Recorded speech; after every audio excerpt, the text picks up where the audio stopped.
Hello students, welcome to my YouTube channel. Myself ASN sir, Amit Singhal. तो आज मैं आप लोगों से डिस्कस करने वाला हूँ जेई एडवांस 2021 का पेपर जो अपना कल हुआ है। और तूफानी पेपर आया है, ऐसा बहुत फीडबैक आ रहा है, तूफानी पेपर है।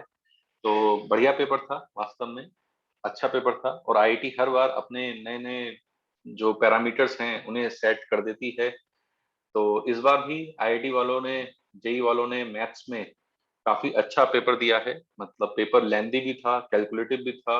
अच्छा, मतलब अच्छा खासा मेहनत करवाने वाला पेपर था।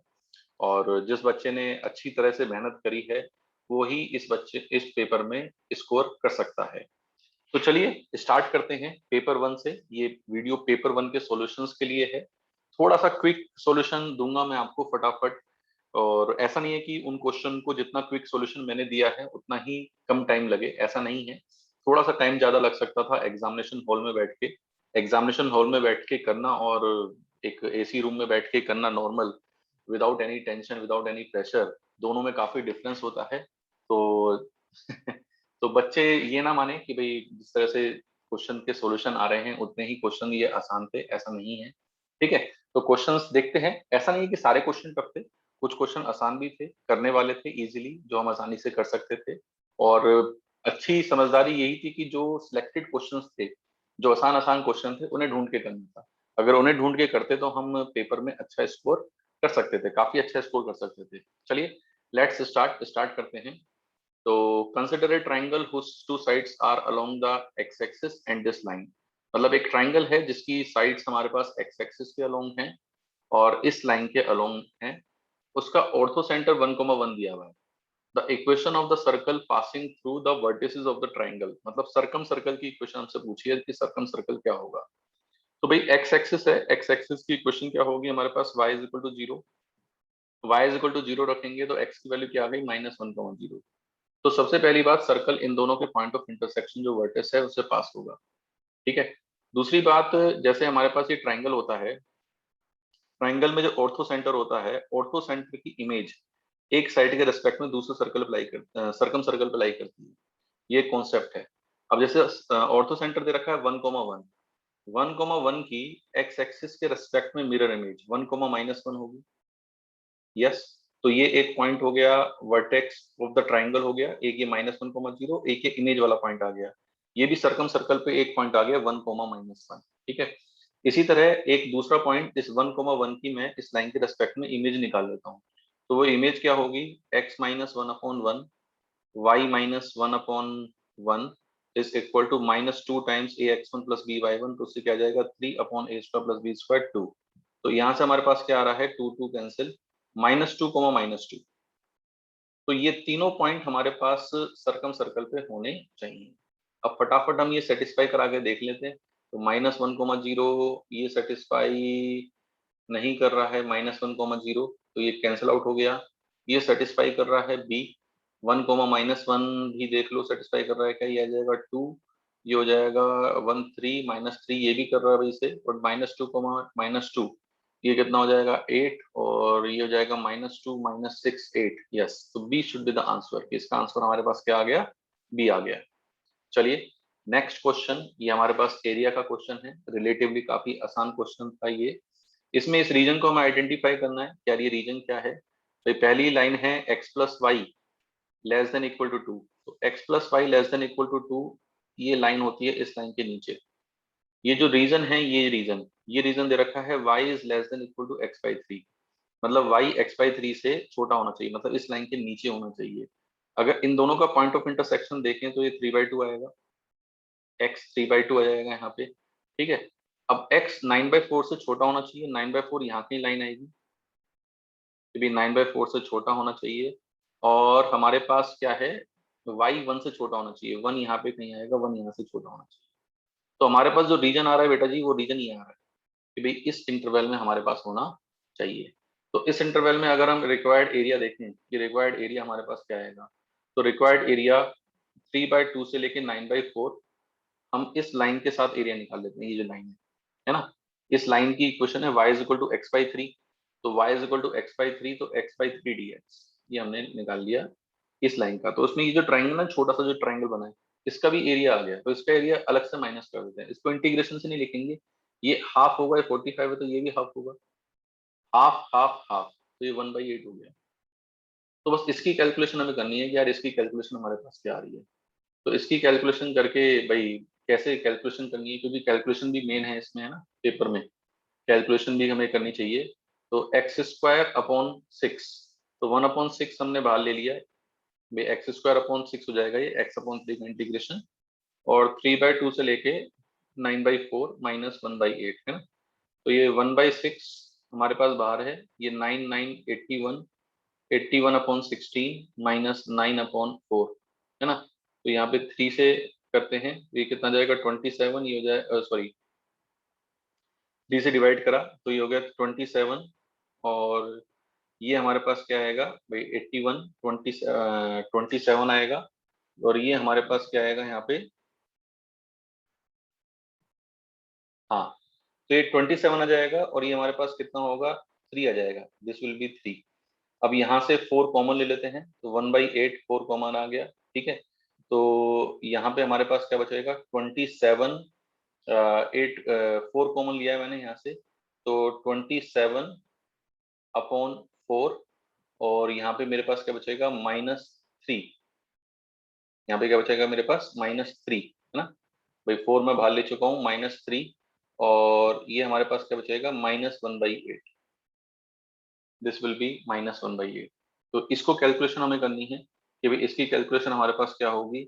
तो इसकी कैलकुलेशन भाई अगर हम करें तो 27/32, और ये कितना हो जाएगा 3/8 4/8, और 16/32, तो ये हो जाएगा 11/32। तो इसका आंसर कितना आ गया ए, ए वुड बी द आंसर। चलिए नेक्स्ट क्वेश्चन पे आते हैं फटाफट। और ये बाप रे बाप, इतना लंबा चौड़ा क्वेश्चन है, आईटी वाले इतना लंबा चौड़ा क्वेश्चन देते क्यों है यार। ये डराने के लिए क्वेश्चन है भाई, इतना लंबा चौड़ा, इतना लंबा चौड़ा क्वेश्चन है, कैसे हम इसे करें। ये बिल्कुल डराने के लिए क्वेश्चन है, और इससे बच्चे डर भी गए हैं। हाँ, तो इस क्वेश्चन को देख के बच्चे डर भी गए हैं, डरना भी स्वाभाविक है यार भाई, ऐसा लंबा चौड़ा क्वेश्चन थोड़ी पूछते हैं यार, है ना। अब पहले तो क्वेश्चन पढ़ते हैं भाई, क्वेश्चन में क्या क्या दे रखा है। E1 एक साइड दे रखा है, F1 एक साइड दे रखा है, G1 एक साइड दे रखा है। E1 में 1 2 3 है, F1 में 1 1 3 4 है, G1 में 2 3 4 5 है। वैसे ही अगर मैं पेपर में एज ए स्टूडेंट अटेम्प्ट कर रहा हूँ तो मैं ऐसे क्वेश्चन को क्विट करके आगे बढ़ूंगा, क्योंकि मुझे दिख गया है कि यार ये इतना लंबा चौड़ा है, और एग्जामिनेशन हॉल में अगर मैं कर रहा हूँ तो इट विल कंज्यूम टाइम। हो सकता है मैं कर दूं, लेकिन टाइम कंज्यूम जरूर कर लूंगा मैं, है ना। उतने टाइम में मैं बाकी क्वेश्चन को करना पसंद करूंगा instead of doing this problem. तो ऐसी भी प्रॉब्लम्स आती हैं जो हमें देख के छोड़नी चाहिए कई बार, है ना। चलिए अब यहाँ पे बात करते हैं E1 F1 ये G1 तीन सेट दिए हुए हैं। Two elements are chosen at random without replacement from E1। E1 से दो एलिमेंट चूज किए यहाँ पे, वो है लेट से S1, जो बचे हुए हैं वो E2 हैं। S1 में से जो बचे रह गए भाई, E1 में जो बचे रह गए, E1 minus S1 is E2, और इन S1 को उन्होंने F1 में मिला दिया कि भाई इस S1 को किसमें मिला दिया, S1 में हमने इन्होंने मिला दिया। अब इन्होंने S1 में मिला दिया है। Now two elements are chosen at random without replacement, कि भाई विदाउट रिप्लेसमेंट वापस दो और चूज किए गए फ्रॉम F2, जो सेट नया मिला था उसमें से भी दो मिले गए, और S2 denote the set of this chosen element, कि जो दो एलिमेंट निकाले हैं वो S2 है। फिर S2 को उन्होंने क्या करा, इस G1 में मिला दिया, कि S2 को G1 में मिला दिया। Finally two elements are chosen at random without replacement from G2, कि भाई अब इन्होंने G2 से जो फाइनल बना ना G1 यूनियन G2 से, उससे S3 मिला, ठीक है। Denote the set chosen from elements, ठीक है। अब S3 को जो E2 में, जो E2 में पहले रह गए थे, E1 में जो बचे हुए रह गए थे, उनको वापस मिलाया तो E3 मिल गया। और ये दे रखा है E1 E3 बचा हुआ है, बराबर है। E1 E3 बराबर है, इसका मतलब जो S1 निकाला है और जो S3 निकाला है वो बराबर है, कि S1 S3 हमारे पास बराबर है, मतलब जो पहले निकाले हैं और जो लास्ट में निकाले हैं वो बराबर हैं, ठीक है। पहले ने जो निकाले हैं और जो लास्ट में निकाले हैं वो दोनों बिल्कुल लास्ट ड्रॉ में S3 में जो निकाले हैं वो दोनों बराबर हैं। E1 E3 बराबर है ऐसा गिवन है ना, मतलब S1 S3 बराबर है ऐसा गिवन है। तो P is the conditional probability of the event S1 is 1, 1, 2, कि 1,2 हमारे पास S1 है, इसकी चांसेस बताने हैं। मतलब ये एक तरीके से बेस का क्वेश्चन हो गया अपने पास। अब देखो सपोज करो जैसे ये जो पहला है हमारे पास, थोड़े से मेरे पास स्पेस कम है इस पे क्वेश्चन के लिए। करते हैं, देखो यहाँ पे, चलो मैं इसमें आगे एक स्लाइड और ले लेता हूँ, इस स्लाइड पे मैं लिखूंगा, है ना। अब यहाँ पे जैसे पहले में 1 2 3 एलिमेंट है E1 में कितने एलिमेंट हैं? 1 2 3। तो E1 से मैं 3 एलिमेंट ले सकता हूँ, 2 एलिमेंट ले सकता हूँ। S1 जो है, या तो 1 2 लूंगा, या 1 3 लूंगा, या 2 3 लूंगा। ठीक है, या तो 1 2 लूंगा, या 2 3 लूंगा, या 3 लूंगा। और ये जो S3 है, S3 में मेरे पास 1 2 ही आना चाहिए, और इसमें मेरे पास 1 3 आना चाहिए, और इसमें मेरे पास 2 3 आना चाहिए। ये यहाँ पर बात है ना। अब यहाँ पे एक मिनट, थोड़ा आगे हो गया था वो। मैंने यहाँ पे 1 2 लिया, या 2 3 लिया, या 1 3 लिया, और उन्हें मिलाया मैंने F1 में। ठीक है, अब देखो 1 2 लेने के तरीके कितने, भाई 3 में से 2 लेने के तरीके, 3:2। 1 2 आए उस बात की प्रोबेबिलिटी कितनी है? 1 2 आए पेयर 1, तो 1/3 उसकी प्रोबेबिलिटी हो गई। तो 1 2 आया उसकी प्रोबेबिलिटी 1/3, 1 2 आया उसकी प्रोबेबिलिटी 1/3, 1 2 3 आया उसकी प्रोबेबिलिटी 1/3। ठीक बात।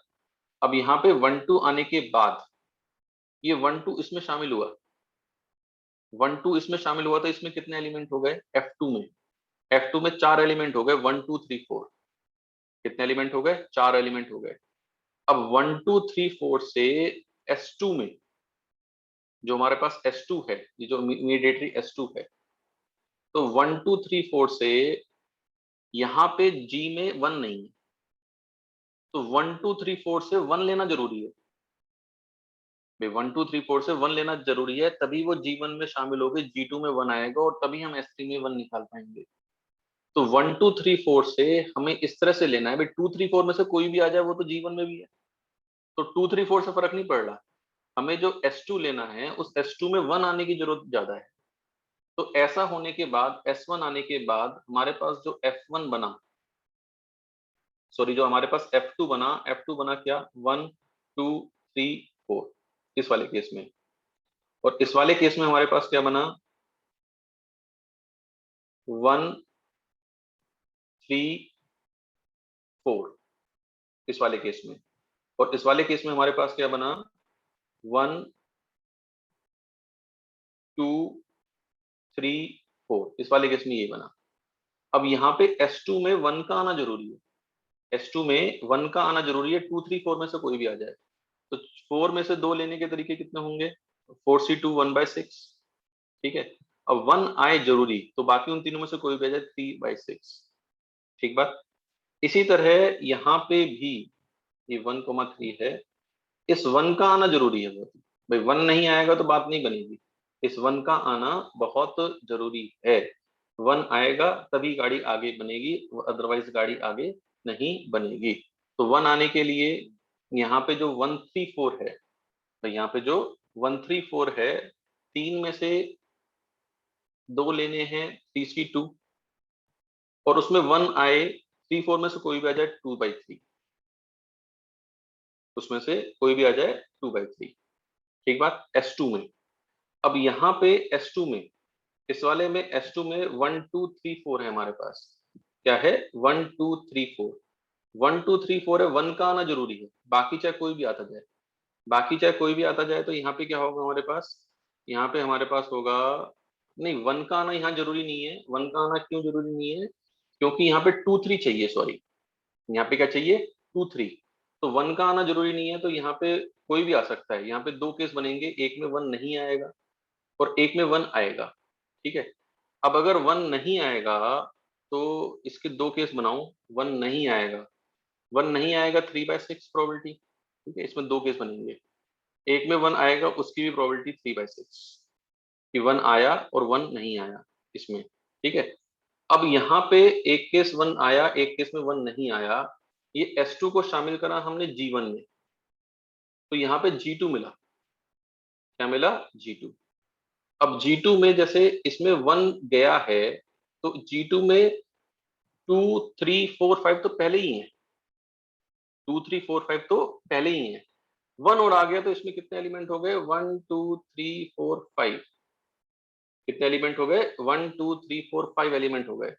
1 2 3 4 5 एलिमेंट हो गए तो यहाँ पे हमें 5 में से 2 एलिमेंट चाहिए 10 तरीके, और उसमें 1 2 चाहिए तो उसकी probability 1/10,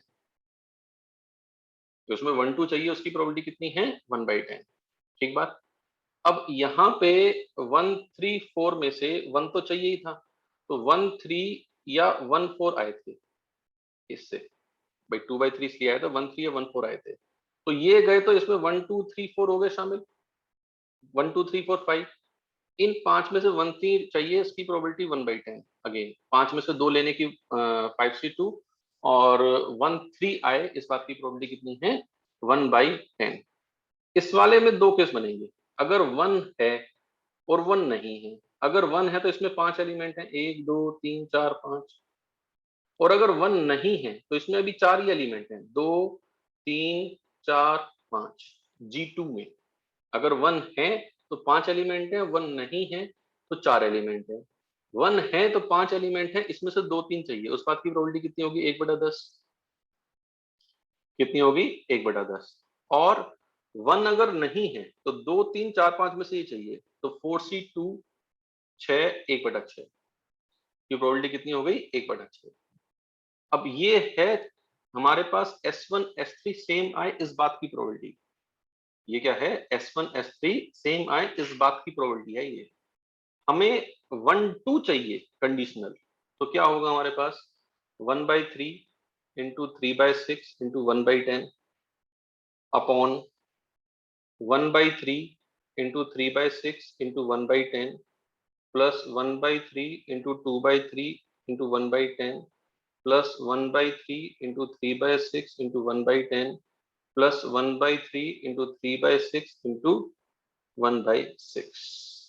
we have to calculate this, कि भाई हमें इसे कैलकुलेट करना है, और इसे कैलकुलेट करके जो हमारा आंसर आ रहा है वो 1/5 आ रहा है। मतलब इस क्वेश्चन का आंसर क्या है, A, 1/5 would be the answer. धांसू क्वेश्चन था भाई, मजेदार। ऐसे क्वेश्चन आए तो ही बढ़िया है ना। बच्चों के हिसाब से ना आए, हमारे हिसाब से आए। चलिए इसके बाद ये बात करते हैं, भाई θ1 θ2 θ10 2π, ये हमें एक कॉम्प्लेक्स नंबर का क्वेश्चन दे रखा है। Z1 दे रखा है e की पावर आइटा θ1, Z के दे रखा है ZK-1 इंटू e की पावर आइटा θk, मतलब Z2 is equal to Z1 e की पावर आइटा θ2, ये हमें दे रखा है। Z3 is equal to Z2 e की पावर आइटा θ3, इस तरह से हमें यहाँ पे दे रखा है। अब इस तरह से यहाँ पे हमें दे रखा है तो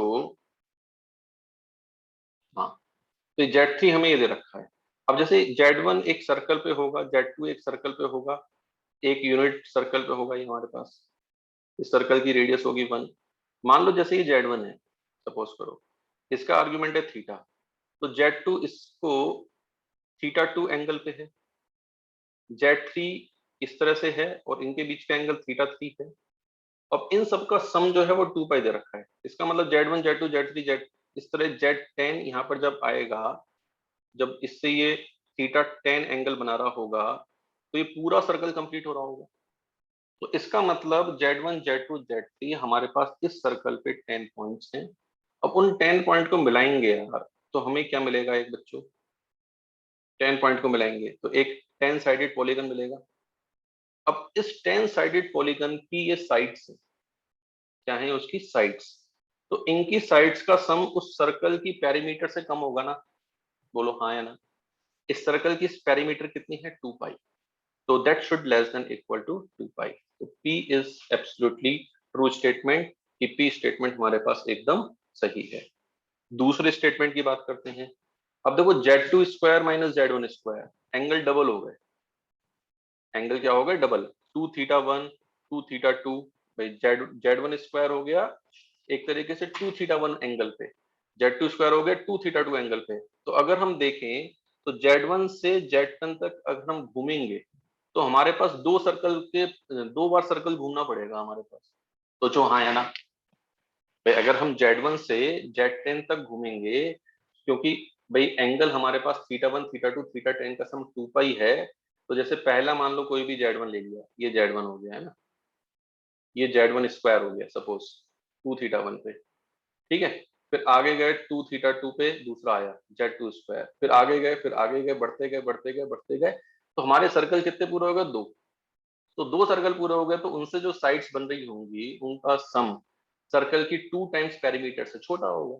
यस, तो 4 पाई। तो both P and Q are, ये दोनों ही हमारे सही स्टेटमेंट हैं। चलिए नेक्स्ट क्वेश्चन की बात करते हैं। नेक्स्ट क्वेश्चन हमें क्या दे रखा है? ये आसान क्वेश्चन है प्रोबेबिलिटी का। पहले वाला देखा वो कितना कठिन था, और ये वाला क्वेश्चन आसान है। 3 numbers are chosen at random one after other with replacement and S is this. P1 is the probability of maximum chosen number is 81. तो यार P1 है मैक्सिमम 81 आए, जो मैक्सिमम नंबर है वो कम से कम 81। मैं कहूँ कोई भी 81 है ही नहीं 81 से ऊपर, तो मतलब सब 80 या 80 से नीचे हैं। तो 80 या 80 से नीचे आने की प्रोबेबिलिटी कितनी है? 80/100 की पावर 3, 1 माइनस 80/100 की पावर 3, आंसर हो गया। इसी तरह P2 मिनिमम इज एटमोस्ट 40। तो मिनिमम मान लो 40 से छोटा कोई आ ही नहीं रहा है, तो भाई 40 से 41 या 41 से बड़े आ रहे हैं, तो 60/100 होगा, 60/100 की पावर 3, और 1 माइनस ये P2 होगा। तो P1 P2 ये दो चीज पूछी थी, अब इनको हम यहाँ कैलकुलेट कर सकते हैं कि हमारे पास क्या आंसर आ रहा है भाई, है ना। नेक्स्ट क्वेश्चन भाई हमारे पास ये question number 7 and question number 8। Question number 7 and 8 है, ये अल्फा बीटा गामा हमें दे रखा है, लीनियर सिस्टम है और सिस्टम इज कंसिस्टेंट। अब देखो सिस्टम अगर कंसिस्टेंट है तो डेल्टा तो जीरो आ रहा है यहाँ पे, इनफाइनाइट सॉल्यूशन के लिए कंसिस्टेंट है। अब देखो इसमें से इसको माइनस किया अगर हमने, तो 3x plus 3y plus 3z is equal to beta minus alpha बनेगा। इसी तरह इसमें से इसको माइनस किया तो 6x plus 6y plus 6z is equal to क्या बनेगा? गामा -1 माइनस अल्फा, ठीक है। अब इसको 2 टाइम्स, इसका 2 टाइम्स इसके बराबर है, तो 2 beta -2 alpha is equal to gamma minus alpha -1। तो ये जाएगा अल्फा माइनस, इसको हम इधर ले आएंगे, alpha -2 beta plus gamma is equal to 1। तो ये इन्होंने कहा है कि भाई ये एक प्लेन को कंसिस्ट करता है, तो प्लेन की इक्वेशन क्या आ गई? x minus 2y plus z is equal to 1। अगर हम डिटरमिनेंट m निकालें तो वो यही एक्सप्रेशन आता है। तो डिटरमिनेंट ऑफ m हमारे पास 1 आ जाएगा, और वैल्यू ऑफ d हमारे पास कितनी आ रही है? d के लिए क्या पूछा है? 0 1 0 से डिस्टेंस, तो 0 1 0 की डिस्टेंस का स्क्वायर, तो d बराबर मॉड 1 रखेंगे -2 -1 upon under root a square plus b square 6 का स्क्वायर, तो जाएगा 3/√6 का स्क्वायर, तो ये जाएगा 9/6, 9/6 इज 1.2, 3/2 इज 1.5, सॉरी कितना? 1.5। तो ये हमारे पास कितना आ गया? 1.5। नेक्स्ट क्वेश्चन पर जाते हैं बच्चों, क्वेश्चन नंबर 9 एंड 10। यार ये बहुत बढ़िया बढ़िया क्वेश्चन पूछे गए हैं IIT ने इस बार, है ना। तो L1 L2 दो लाइन दे रखी हैं, L1 ये लाइन है, L2 ये लाइन है। For a fixed constant lambda, C be the locus of point P such that product of distance from P from L1 and distance of P from L2 is lambda square। कि भाई इस P point की L1 और L2 से जो distance का product है वो L लैम्डा स्क्वायर है ना। अब जैसे पहले यही काम कर लेते हैं कि वो हमारे पास लैम्डा स्क्वायर क्या है। जैसे मान लो पॉइंट है x, y, ठीक है। तो x, y की इससे डिस्टेंस कितनी होगी? x√2 प्लस y-1 अपॉन √3, ठीक है। और ये कितना है? x√2 माइनस y-1 अपॉन √3 इनका mod that is equal to lambda square. ये हमें लैम्डा स्क्वायर के बराबर दे रखा है, ठीक बात। अभी हमें लैम्डा स्क्वायर के बराबर दे रखा है line y is equal to 2x plus 1, 2x plus 1 इसको काटती है कहाँ पे? आर और एस पे काटती है, आर और एस पे काटती है, ठीक है। तो distance between R and S, R और एस के बीच की डिस्टेंस है √270। चलो करते हैं इसे आगे, ठीक है। अब देखो यहाँ पे इसे खोलेंगे तो ये हो जाएगा 2x² माइनस वाई माइनस 1 का whole square is equal to 3 λ² का मोड प्लस माइनस λ², ये लिख सकता हूँ।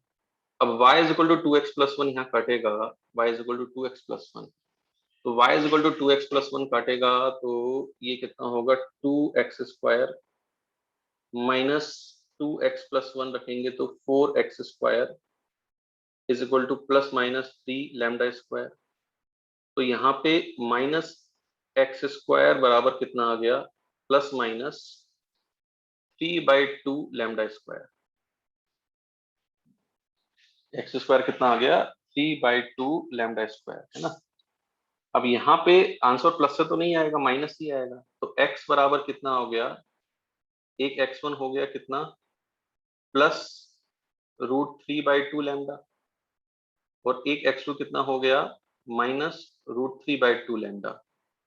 अगर मैं x1 माइनस x2 पूछूं तो वो कितना होगा 2 टाइम्स √3/2 λ। अब मुझे RS निकालनी है, तो RS की अगर बात करूं तो RS क्या है, √x1 माइनस x2 का whole square plus y1 minus y2 का होल स्क्वायर, यस और नो। √x1 माइनस x2 का whole square plus y1 minus y2 का होल स्क्वायर। अब x1 माइनस x2 का होल स्क्वायर तो ऐसे ही रहने देते हैं, y1 x1, तो इसे मैं लिख सकता हूँ जैसे y1 x1 इस लाइन को सेटिस्फाई करेगा 2x1 plus 1 and y2 is equal to 2x2 plus 1। तो y1 minus y2 2 times x1 minus x2 लिख सकता हूँ, तो ये हो जाएगा x1 माइनस x2 का whole square plus 4 times x1 minus x2 का होल स्क्वायर, ठीक है। तो हमें ये दे रखा है √270 शायद, यस ये 270 दे रखा है अंडर रूट, तो 270 is equal to 5 times x1 minus x2 का होल स्क्वायर, मतलब इसका होल स्क्वायर, इसका होल स्क्वायर कितना होगा 4 इंटू 3/2 λ², 4 इंटू 3/2 λ², यस और नो। तो ये हो जाएगा यहाँ पे 2 आएगा, 5 इंटू 2 10 कट जाएगा, और ये 9, तो λ² इज इक्वल टू 9, कि λ² हमारे पास 9 आ गया। अच्छा क्वेश्चन था भाई, λ² 9 आ गया। अब इसके बाद इन्होंने कह रखा है कि perpendicular bisector of RS, two distinct point R' and S', है ना। अब इनका जो परपेंडिकुलर बाइसेक्टर है RS का, अब देखो R और S का जो मिड पॉइंट होगा उसका x कोऑर्डिनेट क्या होगा भाई, एक प्लस है एक माइनस है, तो उसका मिड पॉइंट का x कोऑर्डिनेट कितना होगा 0। अब मिड पॉइंट का x कोऑर्डिनेट 0 है तो y कोऑर्डिनेट इस लाइन पे होगा, तो वो कितना होगा 1। तो हमारे पास जो परपेंडिकुलर बाइसेक्टर होगा वो इससे पास होगा, उसका स्लोप है 2, तो परपेंडिकुलर बाइसेक्टर का स्लोप कितना होगा -1/2। तो 0,1 से पास होगा तो ये होगा y is equal to -x/2 plus 1, y is equal to -x/2 plus 1, ठीक बात। अब y is equal to -x/2 plus 1 को मैं इसके साथ सॉल्व करूंगा, इसके साथ सॉल्व करूंगा, इसके साथ, है ना। अब क्योंकि मुझे उसकी डिस्टेंस का स्क्वायर निकालना है, d इज द स्क्वायर, है ना।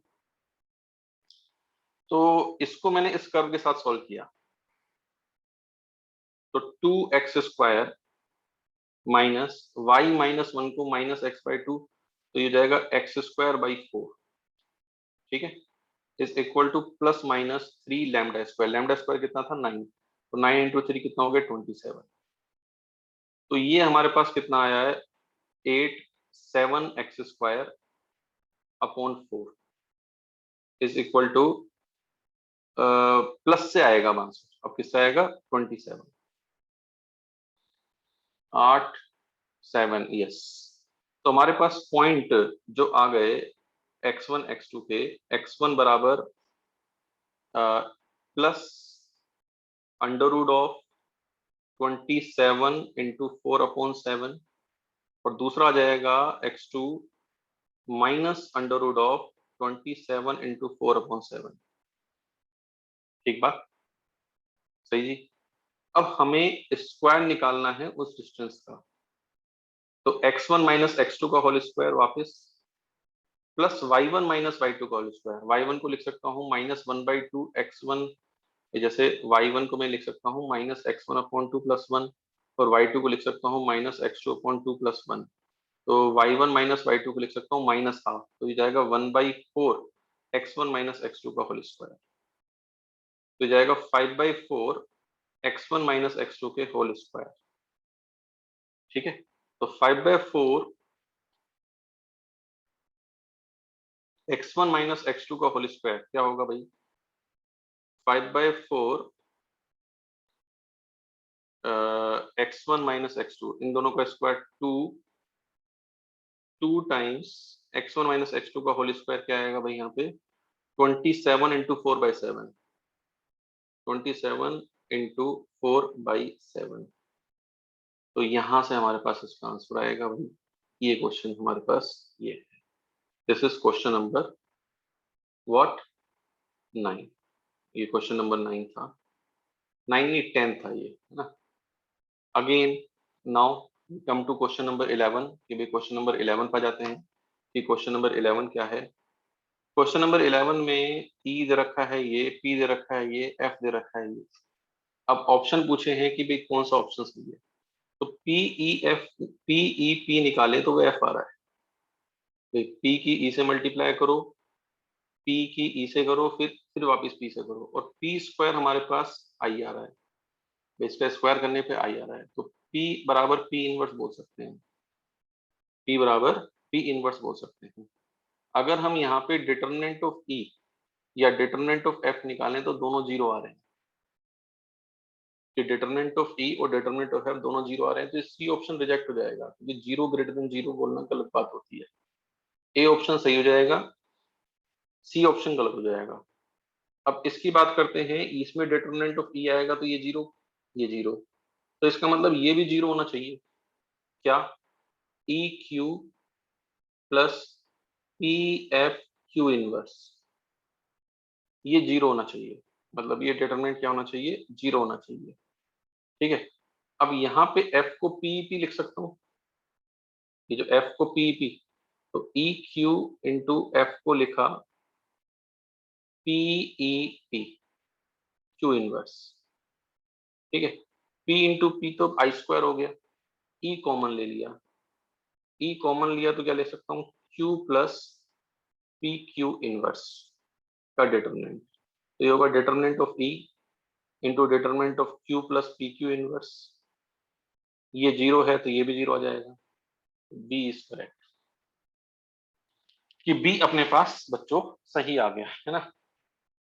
अब बी अपने पास सही आ गया, अब डी चेक करते हैं। डी में P inverse PP, P inverse EP देखते हैं कि पी इनवर्स ईपी क्या है। पी इनवर्स ईपी, ठीक है। अब देखो पी इनवर्स ईपी, पी को पी इनवर्स लिख सकता हूँ, तो P inverse PP is nothing but F, तो ये एफ है, ये एफ है, तो एफ प्लस एफ कितना हो गया? 2f। एफ प्लस एफ कितना हो गया? 2f, है ना। ये F plus F will be 2f। अब पी इनवर्स एफ पी अगर हम देखें, पी इनवर्स एफ पी, इस एफ पी को मैं ये लिख सकता हूँ, एफ पी को एफ पी कहाँ है वो? एफ को पी से पोस्ट मल्टीप्लाई कर लिया तो पी ई पी स्क्वायर हो गया, पी स्क्वायर हो गया I, F P is PE, F P is PE, तो ये हो गया P inverse F P is equal to P inverse P into E, मतलब ई, ये ई हो गया, तो ये ई प्लस ई कितना हो गया? 2e। तो 2e का ट्रेस और 2f का ट्रेस हमें देखना है। अब देखो e का ट्रेस कितना है? 18 प्लस 3 प्लस 1, और उसका भी कितना है? 18 प्लस 3 प्लस 1, दोनों बराबर है भाई, तो ये हमारे पास बराबर है, तो डी ऑप्शन हमारे पास ये हो गया कि डी इज एब्सोल्युटली करेक्ट।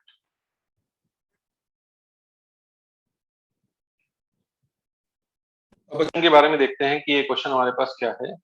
ये बड़ा आसान सा क्वेश्चन है यार, कि इंक्रीजिंग डिक्रीजिंग ये हमें देखना है कि भाई ये हमारे पास क्या है, एफ एक्स दे रखा है।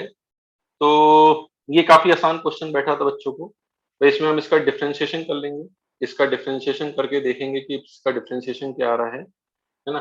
तो इट्स जस्ट कैलकुलेटिव प्रॉब्लम। इस प्रॉब्लम में बच्चों को बहुत ज्यादा दुख नहीं आया है। तो ये डिक्रीजिंग आया है भाई, -4 से 0 में ये शायद डिक्रीजिंग था, -5 या -4 से 0 में नेगेटिव आया है, डिक्रीजिंग है, उसके बाद पॉजिटिव था। और फंक्शन ऑन टू नहीं होगा क्योंकि इसकी रेंज आर नहीं हो सकती है, ठीक है, और इसकी ये रेंज नहीं आ रही है। तो ए और बी इसके सही आंसर थे। चलिए, ये क्वेश्चन अच्छा है क्वेश्चन बच्चों। अगेन प्रोबेबिलिटी का इन्होंने जो क्वेश्चन पूछा है, बढ़िया क्वेश्चन पूछा है। अब ए इसमें जो हमारे पास है, जैसे ये हमें निकालना है, तो E intersection F intersection G. तो probability of E intersection F intersection G complement, इसको हम क्या लिख सकते हैं, probability of E intersection F minus probability of E intersection F intersection G, 1/10। ये में 1/10 गिवन है। अब देखो ई इंटरसेक्शन एफ की मैक्सिमम वैल्यू क्या होगी, जो ई और एफ की मिनिमम वैल्यू होगी। ई इंटरसेक्शन एफ की मैक्सिमम वैल्यू क्या हो सकती है, जो ई और एफ की मिनिमम मिनिमम कितनी है, 1/8। तो this is always less than equal to 1/8 minus 1/10। अगर मैं अब एलसीएम ले लूं तो 40, ये हो जाएगा 5 minus 4, that should be less than 1/40। तो ये हमेशा सही है। इसी तरह इसके बारे में देख सकते हैं कि भाई ये जो है, ये हमारे पास क्या होगा, probability of E complement intersection F intersection G, that is equal to probability of F intersection G minus 1/10। अब एफ और जी की, भाई एफ और जी में छोटा कौन है, 1/6, तो उसकी मैक्सिमम वैल्यू 1/6 से ज्यादा जा ही नहीं सकती। तो ये होगा that is less then 1/6 minus 1/10। ठीक है भाई, इसमें 30 एलसीएम आ जाएगा, तो ये जाएगा 5 माइनस 3, दैट विल बी 2/30, 1/15। ठीक है, और हमारे पास इसकी बात करें, भाई ई इंटरसेक्शन एफ, भाई probability of E union F union G, ये होगा probability of E plus probability of F plus probability of G से छोटा होगा। और अगर इन सब का सम देखें तो 13/24 आ रहा है। तो ये हमारे पास सही हो जाएगा, है ना। तो इस तरह से हम यहाँ पे इस क्वेश्चन को देख सकते हैं। डी में ये हमारे पास E complement 1 minus probability of A, भाई ये हो जाएगा क्या, probability of 1 minus probability of E union F union G. तो इसकी मैक्सिमम के लिए इसकी मिनिमम चाहिए। अब इसकी मिनिमम वैल्यू क्या हो सकती है, मिनिमम इन तीनों की जो मैक्सिमम वैल्यू होगी, इन तीनों की जो मैक्सिमम वैल्यू क्या होगी, मिनिमम होगी 1/4। तो 3/4 से छोटा हो सकता है। इन्होंने 5/12 दिया है, तो 3/4 बड़ा नंबर है, तो ये ऑप्शन गलत हो गया। तो इसके answer will be A B C. चलिए, एक अगले क्वेश्चन पे जाते हैं। भाई अगला क्वेश्चन क्या है हमारे पास, नेक्स्ट।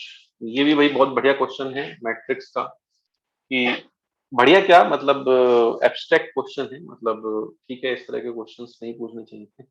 हाँ, बन जाए तो बन जाए, नहीं बने तो नहीं बने, ऐसी बात है इन क्वेश्चंस में। अब ई आई माइनस ई एफ हमें इन्वर्टेबल मैट्रिक्स दी है, और जी उसका इनवर्स दिया हुआ है। जी उसका क्या दिया हुआ है, इनवर्स। आई माइनस ई एफ का इनवर्स जो है वो जी है ना। तो आई माइनस ई एफ का इनवर्स जी है, तो आई माइनस ई एफ इंटू जी, या जी इंटू आई माइनस ई एफ के बराबर होंगे, हाँ या ना, कि भाई ये दोनों हमारे पास क्या होंगे, बराबर होंगे। अगर मैं इसमें मल्टीप्लाई करूं, जी माइनस ई एफ जी, ठीक है, और जी माइनस जी ई एफ, तो जी से जी कैंसिल आउट हो जाएगा, माइनस से माइनस कैंसिल आउट हो जाएगा, तो E F G is equal to G E F. E F G G E F के बराबर आ गया, तो ये हमारे पास आ गया, E F G is equal to G. ठीक बात। अब आगे सोचते हैं थोड़ा सा आगे, अब आगे वाला काम पेचीदा है थोड़ा, है ना। जैसे इन दोनों की मल्टीप्लाई करते हैं, भाई देखते हैं कि आई के बराबर आएगा नहीं आएगा।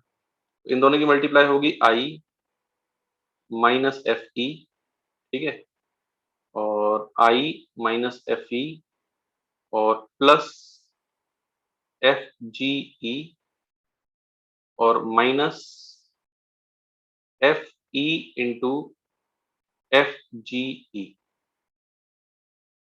ये हम इसे लिख सकते हैं। ठीक बात। अब ई एफ जी को, ये जो ई एफ जी है, ई एफ जी को जी ई एफ लिख सकते हैं, F G E F E, F G E F G E, तो ये हो गया F G E minus this.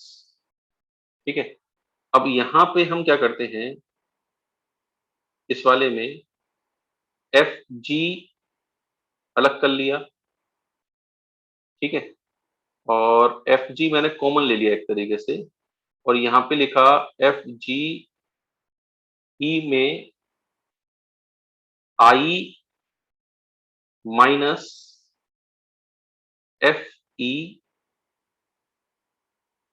I minus F E into ई,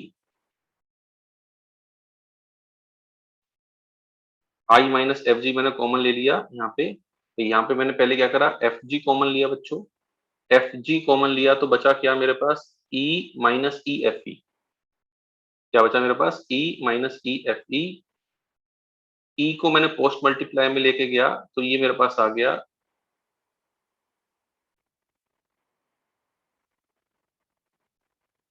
यहाँ पे बच्चों, हम इसे जो है, जैसे ये हमने इसे लिखा एफ जी ई, ठीक है, अब एफ जी ई लिखने के बाद हमने इनमें से एफ जी कॉमन ले लिया, एफ जी कॉमन लिया, क्या बचा, ई माइनस ई एफ ई, ई माइनस ई एफ ई, यहां मैंने ई को आई ई लिख दिया, ई को आई लिखा तो ये हो गया F G E I minus E F, ठीक है, इंटू ई। अब I minus E F is nothing but G inverse, तो ये हो गया मेरे पास आई, तो ये एफ ई आ गया, तो plus F E minus F E से कट गया तो ये बचा आई, तो this option number B is correct, ये ऑप्शन नंबर बी हमारे पास यहाँ पे सही आ गया है। ठीक है, अब इसको हम वापस देखते हैं, जब बी आ गया तो ये हमारे पास ये कैसे आएगा, ए, जैसे I minus F E plus F G E minus F G E F E, ये हमारे पास आई था, तो आई से आई कटा, तो यहां से एफ ई मेरे पास किसके बराबर आ गया, एफ ई, इसको इधर ले आया, एफ जी ई कॉमन लिया, यहाँ क्या बचा, आई माइनस एफ ई, तो ये एफ ई इसके बराबर आ गया, दोनों साइड डिटरमिनेंट लेंगे तो ये ऑप्शन नंबर किया। तो थोड़ा सा ये ट्रिकी क्वेश्चन था बच्चों। ठीक है, क्वेश्चन नंबर 14 के बाद क्वेश्चन नंबर 15 पर जाते हैं। ये थोड़ा आसान है, देखा दिखाया क्वेश्चन है कि भाई इसे कॉट इनवर्स को हम एस एन एक्स हमें ये दे रखा है, ठीक है, कॉट इनवर्स को हम टेन इनवर्स में चेंज कर लेते हैं, तो टेन इनवर्स ये कितना हो जाएगा, 1 प्लस के प्लस 1 इंटू एक्स इंटू के एक्स, ठीक है, नीचे वाले को, और ऊपर वाले को मैंने लिखा x को k plus 1 into x minus के एक्स, तो ये हो जाएगा tan inverse k plus 1 into x minus tan inverse के एक्स, ठीक है, और सम हमारे पास कहां से कहां तक है, k 1 से लेके n तक है, तो एस एन एक्स हमारे पास कितना आएगा, tan inverse n plus 1 x minus tan inverse x. अगर हम इसे थोड़ा सा सिंप्लीफाई और कर लें तो tan inverse N x upon 1 plus N plus 1 का एक्स का स्क्वायर, ये आ जाएगा हमारे पास। ठीक है, अब जैसे हमारे पास एस टेन निकालना है, तो एस टेन हमारे पास अगर देखें तो टेन इनवर्स दिस होगा, इसे मैं pi by 2 minus cot inverse 1 plus 1 minus cot inverse 2 लिख सकता हूँ, ठीक है, 2 minus 1 plus 1 minus cot inverse 2 इसे मैं pi by 2 minus cot inverse 10x upon 1 plus 11x square लिख सकता हूँ, और कॉट इनवर्स को रेसिप्रोकल करूंगा तो ये ऑप्शन नंबर ए आ जाएगा। ठीक है, cot of S N x, ये एस एन एक्स है, N tending to infinity, N tending to infinity अगर इसमें मैं लगाऊंगा तो ये हमारे पास 1 अपॉन एक्स स्क्वायर होगा टेन इनवर्स में, तो उसका रेसिप्रोकल एक्स आ जाएगा, तो ये भी सही है हमारे पास। एस थ्री एक्स, भाई एस थ्री एक्स मतलब दिस, इसमें एस थ्री लिखें तो tan inverse 3x upon 1 plus 4x square is equal to pi by 4, मतलब ये 1 होना चाहिए, तो 4x square minus 3x plus 1 is equal to 0 के रूट होने चाहिए, तो इसका डी नेगेटिव आ रहा है, तो ये गलत बात हो गई, ये हैज रूट। और S N x less than 1/2, भाई मतलब एक तरीके से ये है N x upon 1 plus N plus 1 x square, ये 1/2 होना चाहिए। अब n बाई 1/2 से छोटा होना चाहिए हमेशा। अब देखो n टेंडिंग टू इंफिनिटी पे 1 अपॉन x है, which is not bounding function, तो यहाँ से बोल सकते हैं n की कोई वैल्यू रख के भी देख सकते हैं और बता सकते हैं। ये क्वेश्चन नंबर 15 है। क्वेश्चन नंबर 15 के बाद question number 16, for a complex number wc plus iota G, this हमें दे रखा है, alpha beta are the real numbers, alpha beta real numbers दे रखे हैं। अब देखो यहाँ पे अल्फा बीटा रियल नंबर्स हैं और ये पाई बाय 4 एंगल सबटेंड कर रहा है ना। अब अल्फा बीटा रियल नंबर्स हैं तो डेफिनेट बात है y जीरो होगा, भाई रियल नंबर पे y जीरो होगा, तो x square plus 5x plus 4 हमारे पास कितना आ गया, शून्य। तो जहां पे ये सर्कल एक्स एक्सिस को कट रहा है, ये काट रहा है, तो वो पॉइंट है -1 एंड 4, और इसका सेंटर अगर हम देखें -5/2 3/2, ये सर्कल होगा हमारे पास ये। ठीक है, ये हमारे पास इसके सेंटर है। अब यहाँ पे अल्फा कौन है बीटा कौन है ये हमें देखना चाहिए।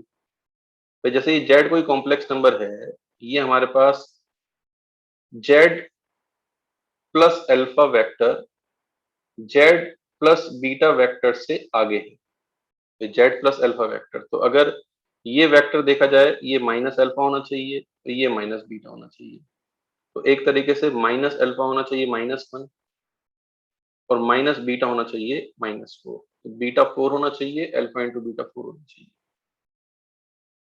16 के बाद 17, भाई ये थोड़ा आसान क्वेश्चन था पेपर को लिहाज को देखते हुए। मोड खोलना है, एक्स स्क्वायर अगर 1 से बड़ा हो जाए तो मोड ऐसे ही खुल जाएगा, तो ये जाएगा -x square plus x plus 4 -1 plus 3 is equal to 0, तो x square minus x minus 3 is equal to 0। इसके दो रूट देखें, 1 plus minus under root B square 1 minus 4ac root 13 upon 2, ये दोनों रूट 1 से बड़े या -1 से छोटे हमारे पास आ रहे हैं, तो दोनों एक्सेप्टेबल यहाँ पे हैं।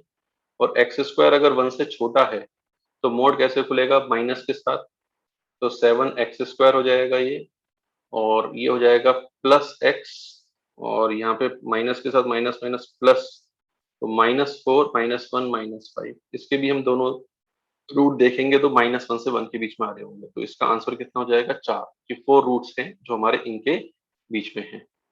नेक्स्ट क्वेश्चन पर जाते हैं। भाई ये थोड़ा आसान क्वेश्चन है ना।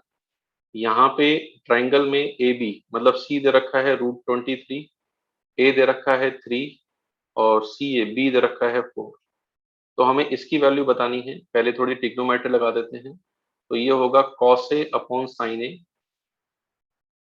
Plus cos c upon sine C upon कितना होगा cos b upon sine B. ऊपर लिया cos a sine C plus sine A cos c, तो उसमें लिख सकता हूँ साइन ए लिख सकता हूँ, साइन बी लिख सकता हूँ सॉरी, तो साइन स्क्वायर बी अपॉन नीचे कितना आएगा साइन ए इंटू साइन सी इंटू कॉस बी। ठीक है, अब इसको मैं लिख सकता हूँ ऊपर वाले को बी स्क्वायर, नीचे वाले को ए सी लिख सकता हूँ, कॉस बी को मैं लिख सकता हूँ A square plus C square minus B square upon 2ac, A C cut जाएगा। अब मेरे ख्याल से सिर्फ वैल्यू रखनी है, इस वैल्यू को रख के आप यहाँ पे क्वेश्चन नंबर 18 कर सकते हैं। Question number 18 can be done. Question number 18 के बाद question number 19, question number 19, U V W 3 vector दे रखे हैं।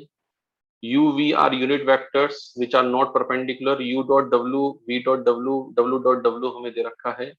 और वॉल्यूम, तो यहाँ पे हमारे पास जो फॉर्मूला यूज होना चाहिए वो होना चाहिए U dot U, U dot V, U dot W, V dot U, V dot V, V dot W, W dot U, W dot V और डब्ल्यू डॉट डब्ल्यू।